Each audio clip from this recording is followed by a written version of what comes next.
Alright everybody, welcome to Community College Cooking Class. This is episode 6 and today I'm going to be showing you how to make a nice American carbonara in your very own home.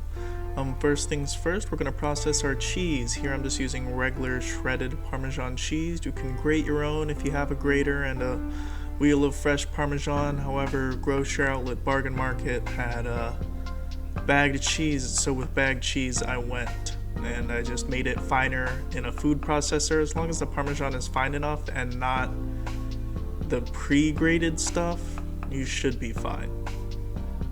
I've never tried making it with that, but it's like barely Parmesan cheese. It's like the rind just crushed up into dust. So if you can, just get some bagged cheese and process it yourself in a food processor, or just grate your own Parmesan from a block.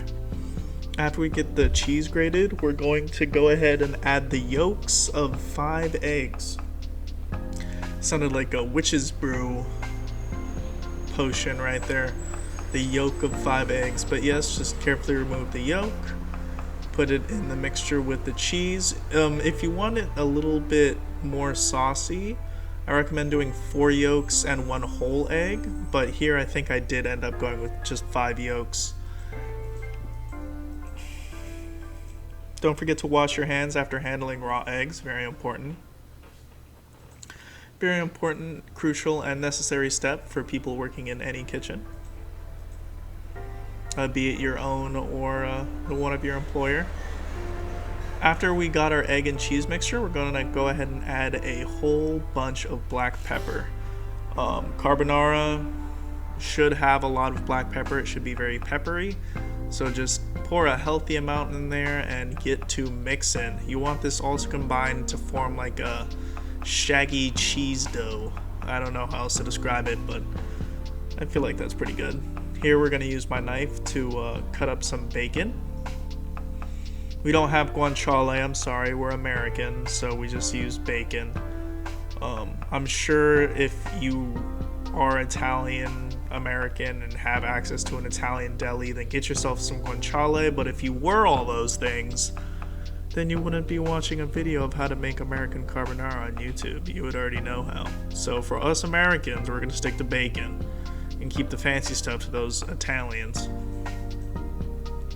You don't have to cut it into super fine pieces, just kind of gently chunk it.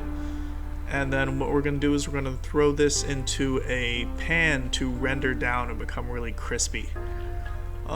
Here's the kitchen that we're going to do it in. It's going to be that big wide pan closest to us. The other one is going to be for boiling our spaghetti.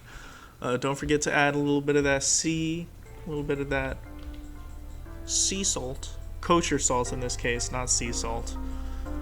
Pardon me, I couldn't be bothered to learn the difference. They all taste the same, they're all salty. So you're going to add your bacon to the pan, you're going to mix it up until it's nice and crispy. This may take a few minutes, but just keep gently cooking it until the oil renders out and you get really crispy bacon bits, because that's what we're going for in this pasta. Yeah. Cook that bacon.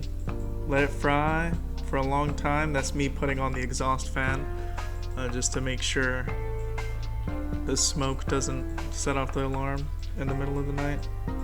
And you're going to take your spaghetti, and in an affront to Italians everywhere, we're going to break it because we have a small pan, a small pot, and it's just easier.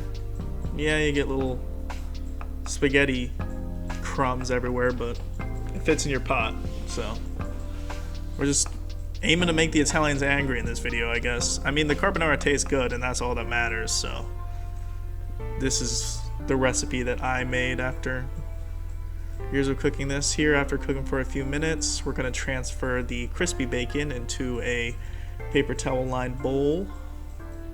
Just to put it off to the side. We cleaned that pot after to the pan, but we're still going to use the residual heat and some of the pasta water to get this all recombined back into a nice sauce.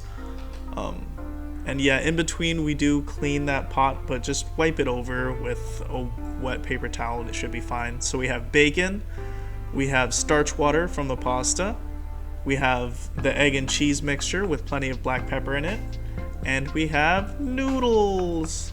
Alright, so in this wiped down pot, we're gonna add the noodles, the egg and cheese mixture, and the bacon, and just give it a nice little combined. And we're gonna pour in some of that water afterwards to help melt everything down and turn it into a nice gooey sauce for our carbonara.